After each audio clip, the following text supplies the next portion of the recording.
Sister Maria Santos had dedicated her life to serving God and humanity.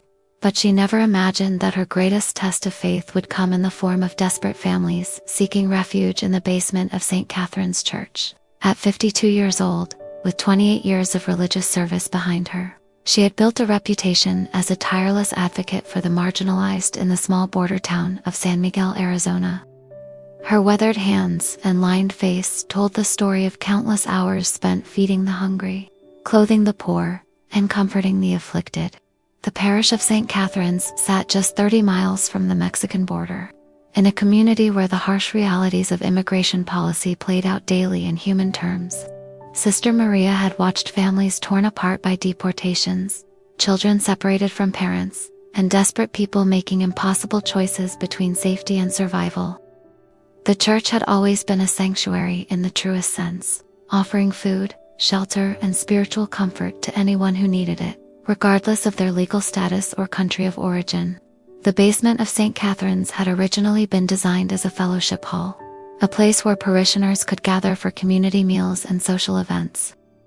The space was spacious but simple, with concrete floors, whitewashed walls, and a series of small rooms that had once served as Sunday school classrooms. Over the years, it had been transformed into an unofficial community center, housing a food pantry, clothing distribution center, an emergency shelter for homeless individuals.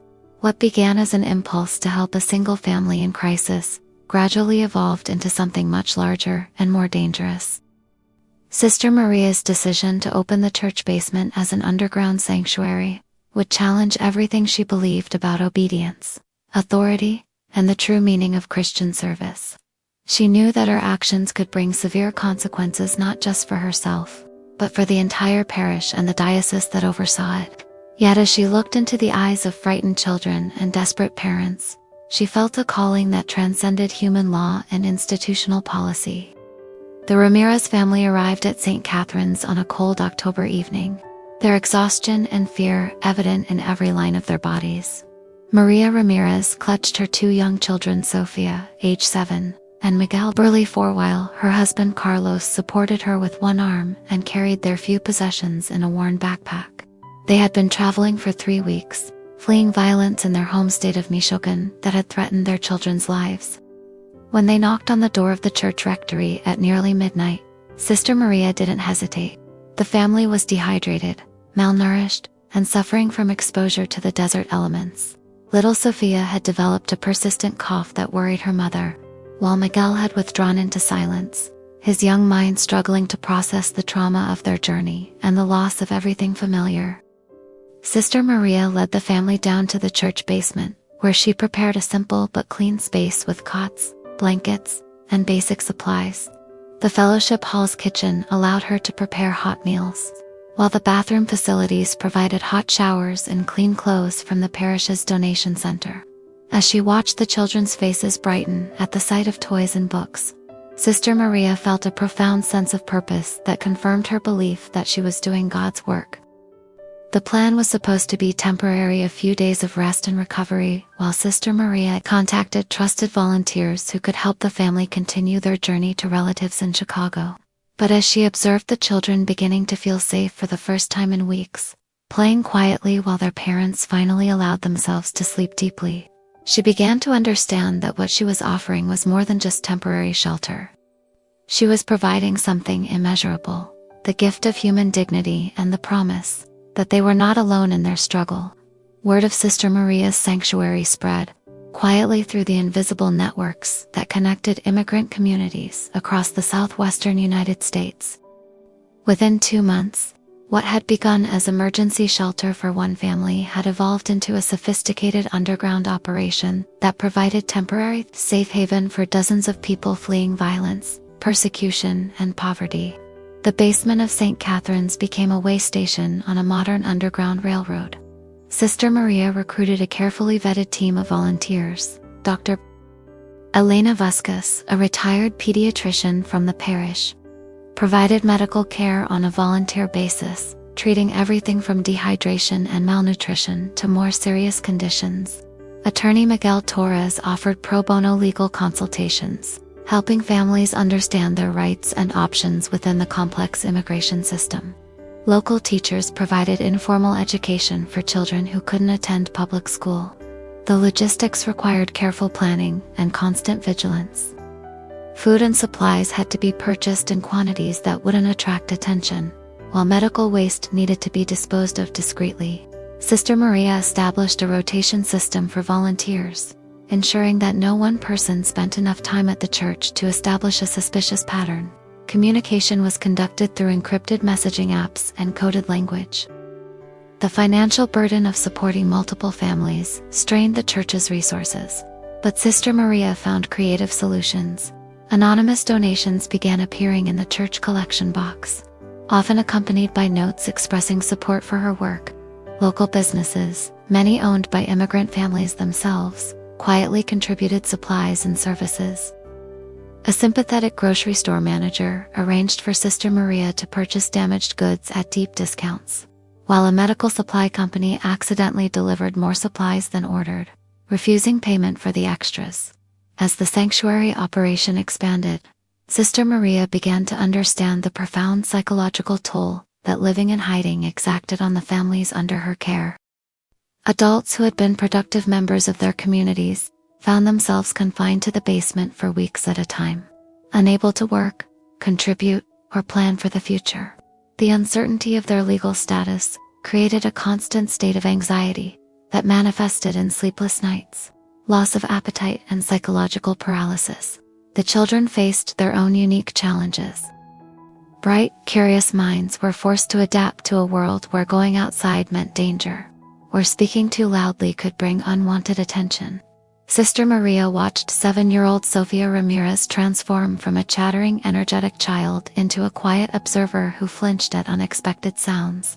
4-year-old Miguel stopped asking when they could go home, gradually accepting that the basement had become their entire world. Yet within these constraints, Sister Maria witnessed remarkable demonstrations of human resilience and community. Families shared resources without hesitation, offering their limited possessions to newcomers who arrived with even less. Parents organized informal schools for all the children, teaching not just academic subjects, but also cultural traditions that helped maintain connections to their homeland. Evening gatherings became opportunities for storytelling, music, and communal support. The psychological burden on Sister Maria herself was becoming increasingly difficult to bear. She found herself lying awake at night, calculating risks and contingencies, wondering if every unfamiliar sound outside the church meant discovery and arrest. The weight of responsibility for so many lives pressed down on her shoulders like a physical presence, while the constant need for secrecy isolated her from colleagues and friends who might have offered support. The first serious threat to the sanctuary came from an unexpected source, a routine building inspection triggered by a complaint about outdated electrical systems. Sister Maria had only 24 hours notice before the municipal inspector was scheduled to arrive, forcing her to implement emergency protocols. 15 people, including 6 children, had to be relocated to safe houses throughout the community, while volunteers worked through the night to remove any evidence of the basement's true purpose. The transformation was remarkable in its thoroughness. Sleeping areas were converted back into Sunday school classrooms, complete with religious educational materials and children's artwork on the walls. The makeshift medical clinic became a storage room for church supplies, while the common area was arranged as if it were being prepared for a parish social event. Personal belongings had to be carefully hidden or removed, leaving no trace of the families whose lives depended on the space remaining secret. When Inspector Rodriguez arrived the following morning, he found exactly what he expected: a typical church basement being used for typical church activities. Sister Maria guided him through the space with practiced calm, discussing the electrical upgrades needed while her heart raced. The inspector was thorough but routine in his examination, noting code violations that would need to be addressed but showing no suspicion about the basement's actual purpose. The temporary relocation revealed both the strength and vulnerability of the network Sister Maria had created. Volunteer families throughout the community opened their homes without hesitation, demonstrating a level of commitment that went far beyond Sunday church attendance. Yet the logistical complexity of moving so many people safely highlighted how easily the entire operation could be compromised by a single mistake or betrayal. Bishop Thomas McCarthy had led the Diocese of Phoenix for 12 years, building a reputation as a careful administrator who valued stability and adherence to church doctrine above all else. At 68 years old, he had navigated the complex political landscape of the American Catholic Church with skill and diplomacy, avoiding controversies while maintaining respect from both conservative and progressive factions. His relationship with Sister Maria had always been cordial, but distant. He appreciated her dedication to social justice work, but worried about her tendency toward what he considered radical activism.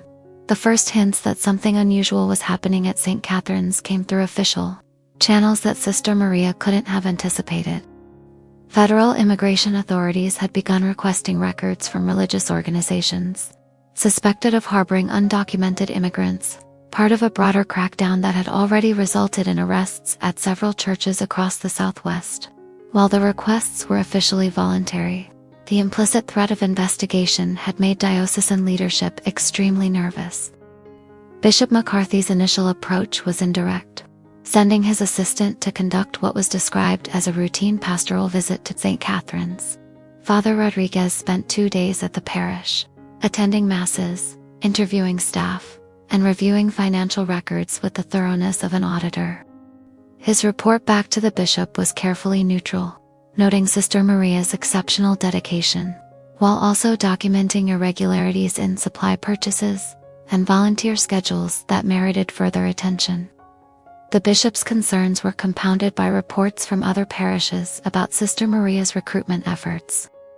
Several priests had mentioned being approached by her representatives seeking volunteers for unspecified humanitarian work, requests that had been politely declined but which suggested a level of organization that went beyond typical parish activities.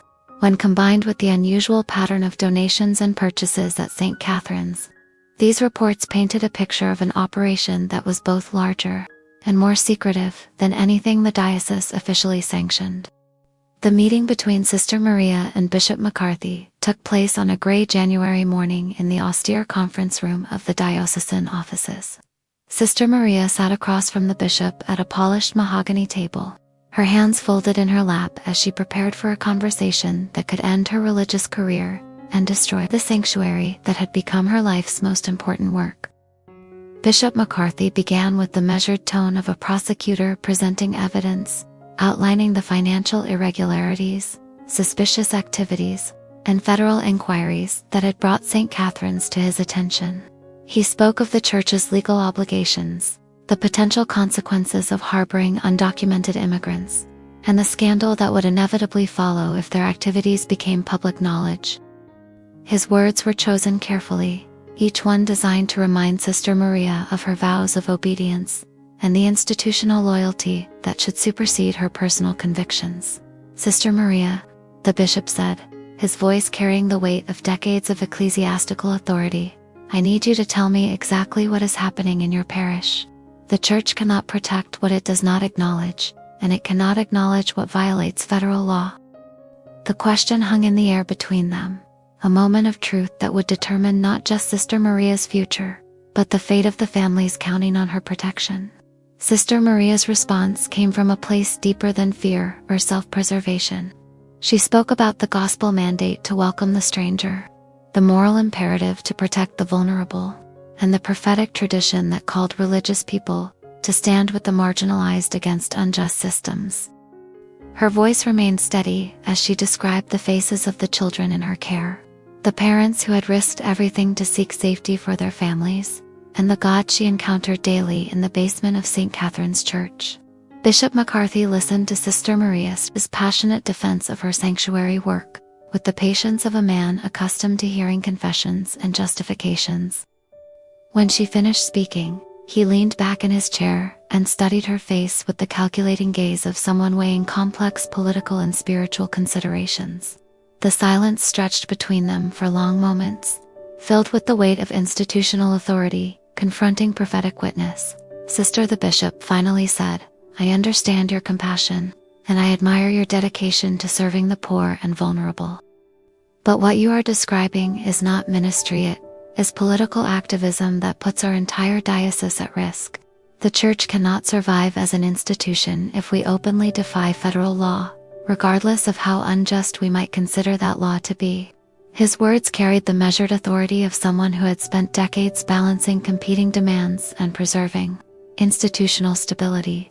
The ultimatum, when it came, was delivered with bureaucratic precision. Sister Maria had 72 hours to close down the sanctuary operation, relocate any individuals currently being harbored, and return to her traditional parish duties. Failure to comply would result in her immediate removal from St. Catherine's, transferred to a contemplative monastery where her activities could be closely monitored, and possible less cessation if she continued to defy diocesan authority. I am offering you an opportunity to preserve your vocation and continue serving God within the proper channels, Bishop McCarthy explained, his tone suggesting that he considered this generous rather than punitive. But I cannot and will not allow activities that threaten the legal standing of this diocese, or bring scandal upon the Church. The choice is yours, sister, but the consequences of defiance will be swift and final. Sister Maria returned to St. Catherine's that evening carrying the weight of an impossible decision that would define not only her own future, but the fate of 17 people currently sheltering in the church basement. The families had become more than her responsibility. They were her community, her teachers, and what it meant to live faith rather than simply profess it. As she descended the familiar stairs to the sanctuary space, she was greeted by the sounds of daily life, children practicing English vocabulary, adults sharing stories of home, volunteers preparing the evening meal. The Ramirez family had become the unofficial leaders of the basement community. Carlos had used his construction skills to improve the living spaces, building privacy partitions and storage areas that made the basement feel more like a home than a hiding place. Maria Ramirez had organized an informal school for all the children, teaching them not just academic subjects but also cultural traditions that connected them to their heritage. Their children, Sofia and Miguel, had recovered from the trauma of their journey, and now served as translators and cultural bridges for newer arrivals. The practical implications of closing the sanctuary were staggering. 17 people would need to be relocated within 72 hours, some to uncertain situations with distant relatives, others to overcrowded safe houses that could only provide temporary shelter. Several families had pending asylum cases that required them to remain in the jurisdiction, while others faced immediate deportation if discovered by immigration authorities. Yet Sister Maria also understood the broader implications of her decision. If she defied the bishop's ultimatum, the resulting scandal could destroy not just her own ministry, but the credibility of progressive Catholicism throughout the diocese. Other parishes engaged in social justice work might face increased scrutiny and restrictions. The bishop had made it clear that her disobedience would be seen as a rejection of church authority itself. Sister Maria spent the night in prayer before the church's simple altar, seeking guidance in the silence that followed her desperate pleas for divine intervention. The sanctuary lamp flickered in the darkness, its eternal flame a reminder of promises that transcended human institutions and political calculations. As dawn broke through the stained glass windows, painting the altar in fragments of colored light, she found the clarity she had been seeking in the most fundamental questions of faith. Her decision, when it crystallized, felt less like a choice than like a recognition of who she had always been called to be. The institutional church had given her a framework for service and a community of faith, but it was not the source of her calling or the judge of her faithfulness. That authority belonged to God alone, encountered most clearly in the faces of the vulnerable and the cries of those seeking justice. The phone call to Bishop McCarthy was brief and decisive. Sister Maria informed him that she could not in good conscience abandon the families in her care, regardless of the personal consequences. She expressed gratitude for her years of ministry within the institutional church, while making it clear that her understanding of Christian discipleship required her to continue the sanctuary work, even if it meant sacrificing her official religious status. News of Sister Maria's defiance spread quickly through both official and unofficial church networks. Progressive Catholics hailed her as a prophetic witness, willing to sacrifice personal security for gospel values, while conservative voices condemned her as a disobedient rebel who had allowed political activism to corrupt her religious vocation. The polarized reactions reflected broader tensions within American Catholicism about the relationship between faith and politics, the role of religious authority, and the obligations of Christian discipleship. 3 years later, Sister Maria, no longer technically a sister in the eyes of the Catholic Church, continued her sanctuary work with the support of an interfaith coalition that had grown far beyond the basement of St. Catherine's. The bishop's attempts to shut down her operation had instead brought national attention to the sanctuary movement, inspiring similar efforts at hundreds of religious institutions across the country. What had begun as one woman's response to human suffering had become a symbol of religious resistance to policies many considered fundamentally immoral. The families Sister Maria had protected during those crucial 72 hours had all found permanent safety. The Ramirez family had successfully obtained asylum and eventually became American citizens, with Sofia and Miguel excelling in school and serving as advocates for other immigrant children. Carlos used his construction skills to start a small business, while Maria became a community organizer working on immigrant rights issues. The personal cost of Sister Maria's choice had been significant but not devastating. While she had lost her official religious status and the institutional support of the Catholic Church, she had gained something perhaps more valuable: the absolute certainty that she was living in alignment with her deepest convictions. The community that supported her work included not just progressive Catholics but also Protestant ministers, Jewish rabbis, Muslim imams, and secular humanitarians who recognized that moral courage transcended religious boundaries. Sister Maria's story became a case study in seminaries and divinity schools, prompting future religious leaders to consider how they would respond when institutional loyalty conflicted with moral conscience. Her example inspired a new generation of faith-based activists who understood that prophetic witness sometimes required accepting exile from the very institutions that had shaped their calling. In choosing to stand with the most vulnerable rather than preserve her own position, she had demonstrated that true religious authority came not from institutional rank but from the willingness to serve wherever God's people were suffering, regardless of the personal cost or official approval.